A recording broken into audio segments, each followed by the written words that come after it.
Hey there, I'm Dylan, and I work at Tech, the experiential company, as a creative technologist. And today I'd like to talk to you guys about LED pixel map generating. Now, to start with, just what is a video wall? Well, a video wall is comprised of a bunch of monitors, LED panels, video projectors, so on and so forth, to create a really large display, or sometimes several displays. If we go ahead and do a quick Google here for, stage LEDs, something like this, images. Well, now we're finding LED light fixtures, but if we do stage LED wall, you'll see that these are pretty common, right? We've all seen lots of these, worked on gigs with a bunch of different LED walls, right? And so the thing about this stuff is that when we first install these LED walls, we want to be able to align content to it and make sure that everything is calibrated correctly and basically the pixels go where they're supposed to with the content templates and all that jazz. So to do that, we use a pixel map or a set of pixel maps. And a pixel map is basically, like the name implies, a map of pixels that get projected or put onto the LED wall or whatever surface you're putting content onto, and to verify that it's at the correct aspect ratio, that pixel 1 goes where pixel 1's supposed to go, and pixel 8,500,000 so on goes where that pixel is supposed to go to. Now, there are a bunch of pixel map generators online. If you just do a quick Google search, there are some that are even web-based. This is pretty cool. You could do different, customize this and change, size of the tiles and all of that. So pretty cool stuff here. Very customizable, and it's web-based. That's great. You have some for Mac. That's cool. Smode has its own sort of test pattern generator for this media server platform. Pretty cool. We've all seen this red guy kind of going from top left to bottom right there. There's Pixel Mapulator, which is really cool, although not the most aesthetic experience, but definitely some options here. And of course, there's Vioso's own test pattern generator online, which is pretty neat. And what all these have in common typically is that there's some sort of grid system. Grids are great to visualize, basically verifying, things are where they're supposed to be. Typically there's a namespace. Of course, you put in your display size. That's very important.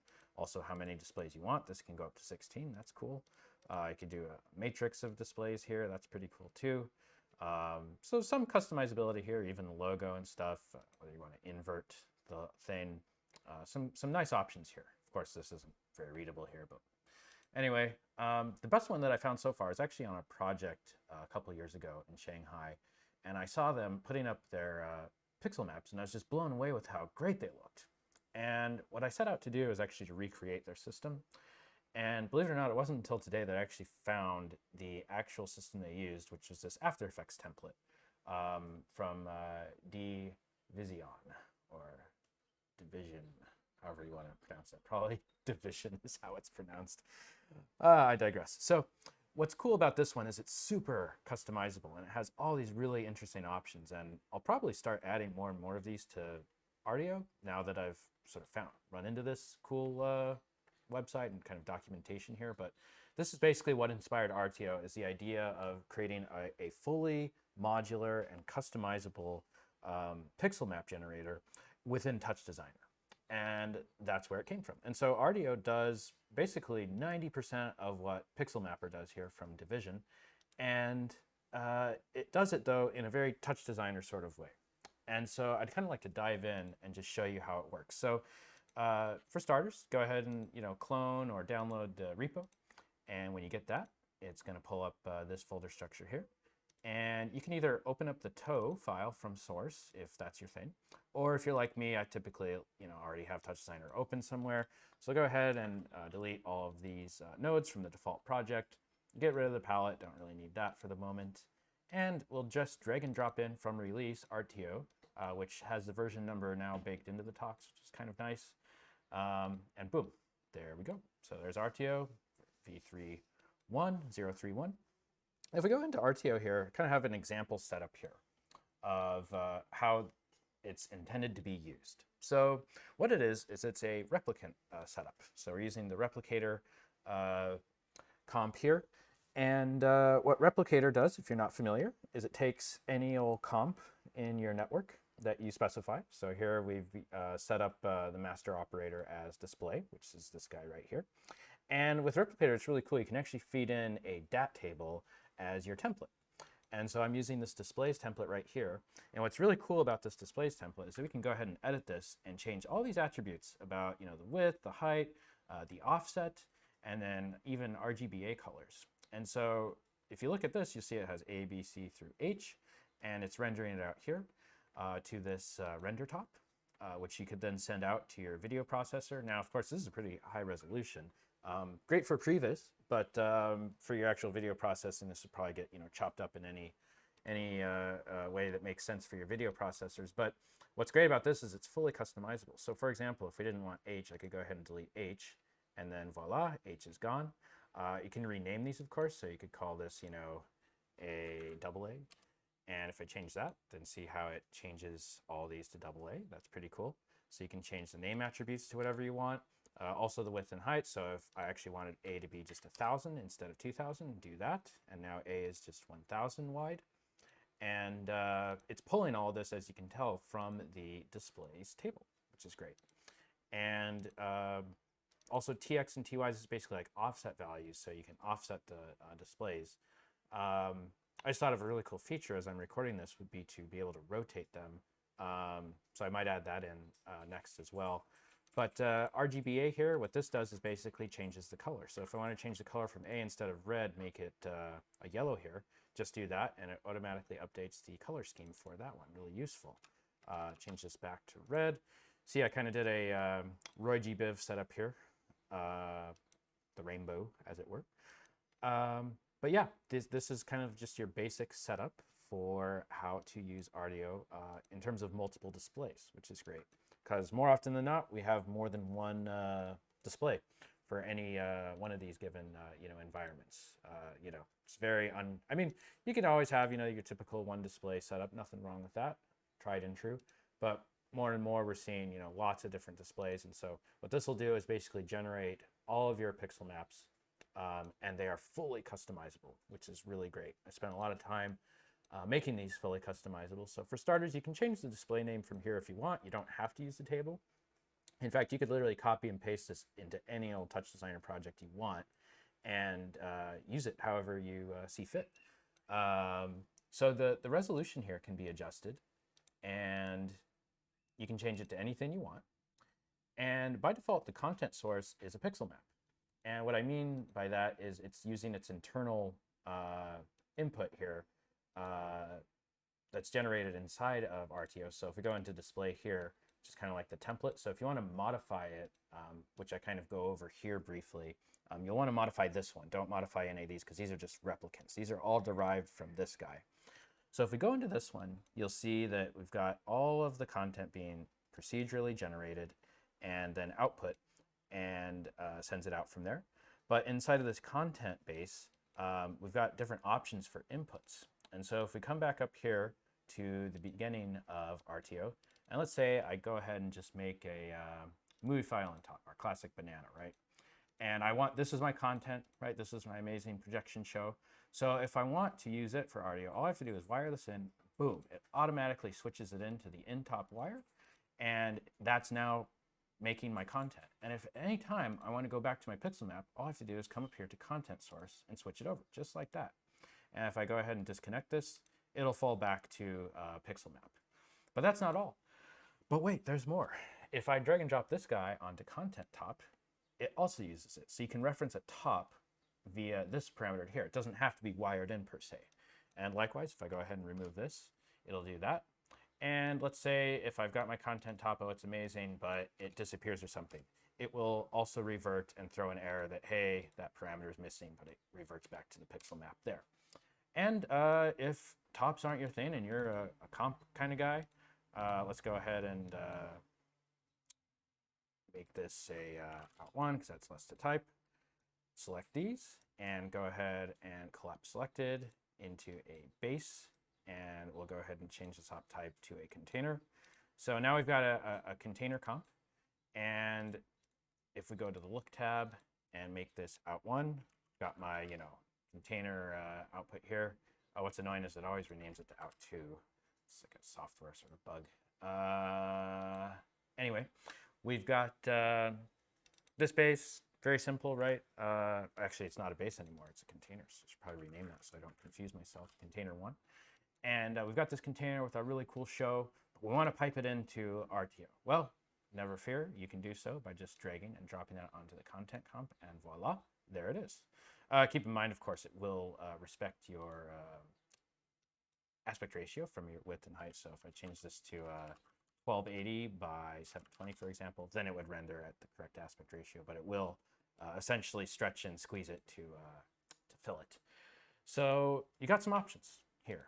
You can do your content comp, your top, or just your good old pixel map, or even the in-top wire. So these are your flexibilities for that. And if you want to go back into top world, because this is a geometry setup, if you're paying attention closely here, note that this is a geometry, not a container, which is useful for these render setups here. Oh, you can see here that this is blank now, because remember we changed the resolution. So if I set this back to 2000, there we go. Now it's back to normal. So if we want to send this back to top world, you can simply drag off a top network, and you've got your top texture here for using it however you want. If you want to lay these out manually, you can do it that way in top world. Nothing wrong with that. I just find that render setups are really nice for a variety of reasons.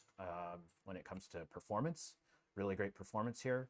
Considering that this is 12,000 pixels wide and it's cooking in less than 3 milliseconds on the GPU, and about 0.25 here on the, or 0.27 on the CPU. So very, very efficient way of working, and it's very easy to move stuff around in here, and very fast compared to a comp, a top network. Because with a top network, you're going to have the comp top or layout top, and those use way more compute than a render. So a number of good reasons to use a render geometry setup for these things. But anyway, you got some options there. Now for the fun part, our customizability here. So first of all, while we're looking at this, notice how it says display, display, display. And that's simply because I have it wired in for this kind of ABCD setup. But just because this looks a little kind of strange, what we can do here is go to the Tiles tab really quick, and where it says tile number prefix, currently it's referencing the display name. So since this is called display, it's using display. But we could change this very easily from here and see how it automatically updates like that, auto-magically. So coming back to the text logo tab, these are all pretty straightforward, right? So you can just start clicking around and having fun with these. You can turn stuff on and off, the resolution text, the name text, and there's a lot of customizability here. So you can change, the size of the texts here, which is great. You can also adjust the font if you want. You can change the text color, of course, as well. And you can also change the background color or background, alpha if you're so inclined. So RGBA options there. Now the logo by default is of course our trustworthy banana, can't go wrong there. But if you want to, you could use your own logo file here, pipe in a PNG or whatever, and you can adjust the scale of it, of course, here, make it bigger or smaller, and you can also offset it. So by default, these are pixel values, so it's not fraction. So each pixel is a pixel, and you can see there it's specified here in the parameter, if that wasn't obvious already. But knock your lights out, right? Tons of flexibility there. And if you're missing any flexibility, just send me a message, post on the GitHub, or always spin it yourself if you're so inclined. So moving on to the guidelines tab, or page rather, we can adjust the line thickness. It's a universal line thickness is how I did it, just to save on the number of parameters, but I suppose you could go in there and make them whichever size you prefer in pixel values. By default, a lot of these are dashed, but the border is not. So we've got this border line here, which is great. And you can make that active or inactive. This is great for, telling whether the border exists, or, if you're wrapping all the way to the edge of the screen, very important there. And by default, all these colors are derived kind of procedurally based on other colors. And I did a little bit of math to kind of make them have enough contrast. So actually what's really cool is all of these colors are being procedurally generated from just this color specified here. Now you can change them to whatever you want, but by default, it sort of takes your primary color, which is usually going to be this bright square, and then it'll shade the darker squares based off of that bright color and use the inverse color for the edges and the lines and circles and whatnot, just for a bit better readability there. So that's new as of this version, really handy to have there. But you can change these colors to whatever you want. So, and you can also customize their, whether they're visible, whether they're dashed or not, and also change their thickness. And then for the circle in particular, you can adjust its radius. The circle in particular is very useful because this will give you an indication of your aspect ratio. So ideally, it's a perfect circle because this is rendered as a perfect circle.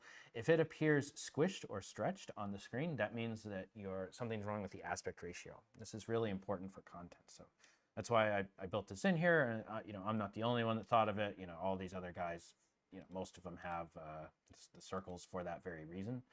But they're very, very common. And so that's pretty much the guidelines tab page there. Now for the tiles page, you can choose to have the tile colors, the shading, on or off, totally up to you. You can also adjust the tile size here in pixels, very important there. And then the alignment specifies where they go. So right now it's going to be the same because the tiles are using units that fit this resolution. But for one that's like offset, like this one, for example, if I chose center, then what it's going to do is, or actually, I think that one also has the same issue. One of these should be able to visualize it. Nope. I think what may be happening is this parameter. Oh, I found a bug, guys, but I'll fix it.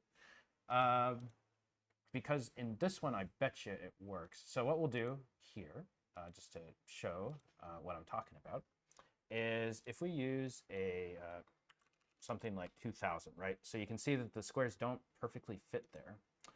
And we go ahead and change the tile. Oh, still not working there. Well, I'll look into that, but basically what this should do is offset the tiles. And if we go into tiles here, you'll see that this is how we're generating all the tiles. And it's pretty interesting how it works. So we've got this, ramp here, which basically generates from it generates a gradient from dark to pure white, pure black to pure white. And then we use up here, a lookup top to generate it based on the two colors that you specify. And so that's how we get our nice gradient here of tiles. Anyway, what that should do is offset it so it either maps, centered or is set from the left. So I'll take a look at that. But anyway, moving on, we've got the tile numbers, whether these are active or not. And we've also got the number color, so you can change that color to whatever you want. And also the number size, which currently is derived from the tile size pixel height divided by 3, just to kind of keep it in alignment. Then we've got the diagonal lines of the pixel grid, pretty self-explanatory there, as well as the borders. And then finally, we've got the background color. So currently, this is set to pure alpha, but you could just specify a pure background color should you desire for that. And then the corners tab, last but not least, we've got these handy corners, and their size can be adjusted. And this is really useful, again, for identifying your corners. And I think, this system, save for our one little bug here, which I'll look into, the whole tile alignment thing, it was working. But with all of these attributes, you've got full control over your pixel grids and in real time. That's the best part.